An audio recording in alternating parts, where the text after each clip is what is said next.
مرحبا، يا رب تكونوا بخير. النهارده ان شاء الله هعمل معاكم فطيره الجلاش الرهيبه ديت، واعرفكم كل التركات بتاعتها. لو عايزين تشوفوا الطريقه يلا طبعا معايا الفيديو. معايا بقى في فطيره الجلاش اللي احنا هنعملها سوا النهارده. اول حاجه معايا هنا ورقه جلاش كده هنفكها. نجيب المقص احسن نفكها. واول ما فكيت الرابطه بتاعت الجلاش هجيب بقى السكينه بتاعتي وابتدي اقطع الجلاش عباره عن شرايط كده.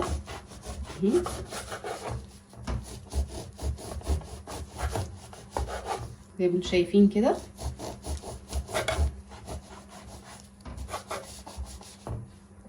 وهنا بقى قطعت الجلاش كله كده عباره عن شرايط. طبعا انا هعمل لفتين من الجلاش. هفك بقى الشرايط دي كده من بعضها قبل ما اشتغل بيها، وبعد ما اخلص هوريكم هعمل ايه.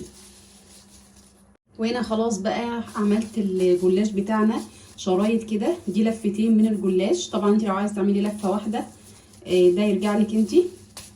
دلوقتي هوريكم بقى الصوص او التشريبه اللي احنا هنعمل بيها الجلاش.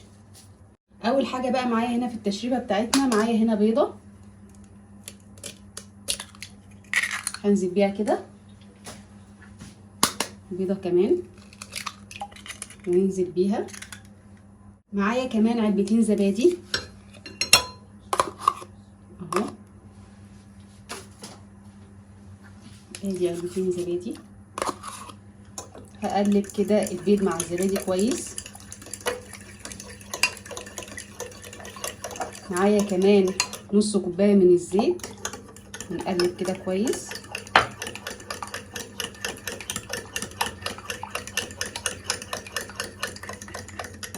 ومعايا هنا كوبايه ونص من الحليب،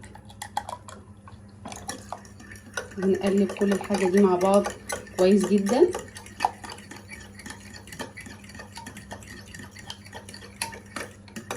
زي ما انتم شايفين كده.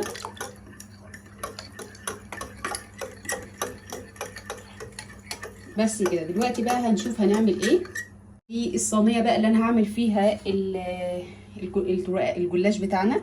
اول حاجه كده هنزل بشويه من التشريبه بتاعتنا وهبتدي اوزعهم كده في الصينيه زي ما انتم شايفين كده. بعد كده هجيب النص الجلاش بقى اللي احنا قطعناه سوا، هاخد كده نص الجلاش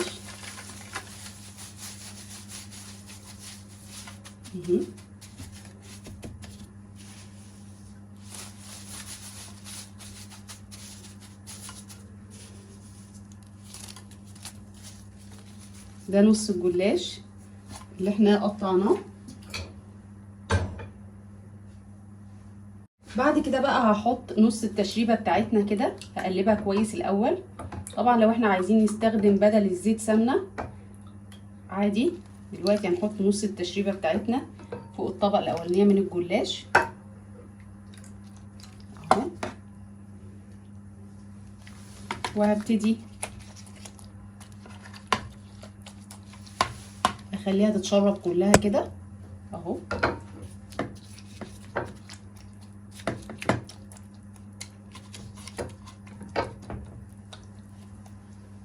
هنا بقى بعد ما حطيت نص الكميه كلها بتاعت الجلاش، دلوقتي بقى هنحط الحشوه. طبعا انتوا لو عايزين تحشوها اي حشوه احشوها براحتكم. انا هحشيها النهارده جبن اهو. معايا هنا الجبنه دي، جبنه بقى فيتا براحتكم، جبنه نستون، اي حاجه بتحبوها. دي كيري انا حاطه عليها شويه من البقدونس. طبعا عايزين تحطوا بقدونس وفلفل، وكمان ممكن نحط مع الفلفل زيتون، اي حاجه انتوا تحبوها او اي حشوه متاح ليكوا يعني اهو. طبعا انا ما بوصلهاش للاطراف علشان ما يتحرقش مني زي ما انتوا شايفين كده اهو.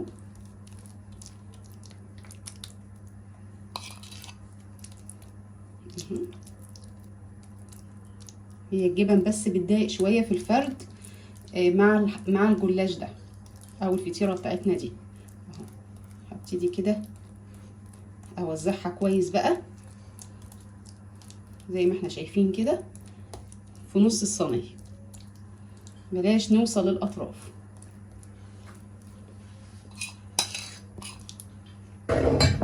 خلاص كده، ودي اخر بقى حته جبنه معانا. دلوقتي بقى معايا هنا كمان تركي مدخن اهو، برضك هنزل بيه كده كام واحده كده، برضك بتدي طعم حلو قوي مع الجبن.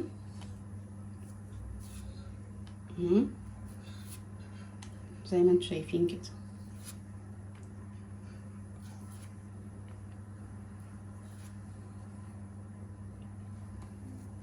طبعا الكميه حسب ما انتوا تحبوا. طبعا انا هحط الكميه اللي معايا دي كلها عشان عايزه الفطيره بتاعتي تبقى غنيه كده. دلوقتي بقى هنحط باقي الكميه بتاعت الجلاش بتاعتنا. نحط برضك قبل ما نحط الكميه هحط كده شويه من الموزاريلا. طبعا المفروض كنا حطيناها مع الجبن بس مش مشكله، نحطها كده عادي اهو، بس كده.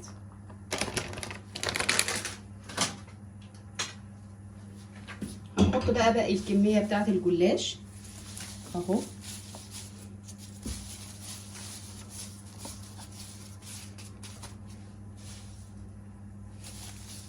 زي ما احنا شايفين، ولو في اي حاجه شرايط ماسكه في بعضها كده بنفكها واحنا بنعمل.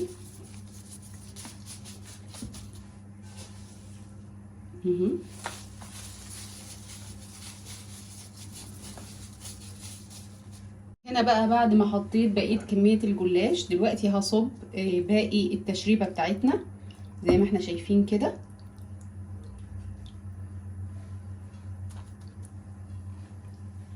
وهنا خلاص بعد ما حطيت كل التشريبه بتاعتنا على الجلاش زي ما انتم شايفين كده. طبعا التشريبه مغطيه الجلاش بتاعنا اهو.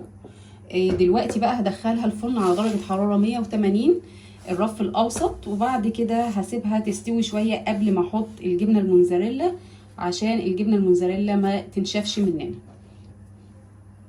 الفطيره بتاعتنا بعد ما طلعتها من الفرن شايفين شكلها عامل ازاي. انا بسيبها تبرد شويه وبعدين اقطعها. شكلها خرافه وطعمها جديد جدا وهتعجبكم قوي. طبعا لو عجبتكم الوصفه ما تنسونيش من اللايك والشير والسبسكرايب، ولو عايزين اي وصفه جديده يا ريت تكتبوا لي في الكومنتات، واشوفكم بالف خير. وده بقى شكلها واحنا مطلعينها كده. طبعا هي لسه سخنه، انا بحب اقطعها وهي بارده عشان لما بتبقى سخنه كده زي ما انتم شايفين بقى ما شاء الله جميله جدا وهتعجبكم قوي. والميكس الجبن كده رهيب، هتعجبكم جدا ان شاء الله. بجد رهيبه جدا وهتعجبكم. جربوها بقى واكتبوا لي في الكومنتات لو عجبتكم.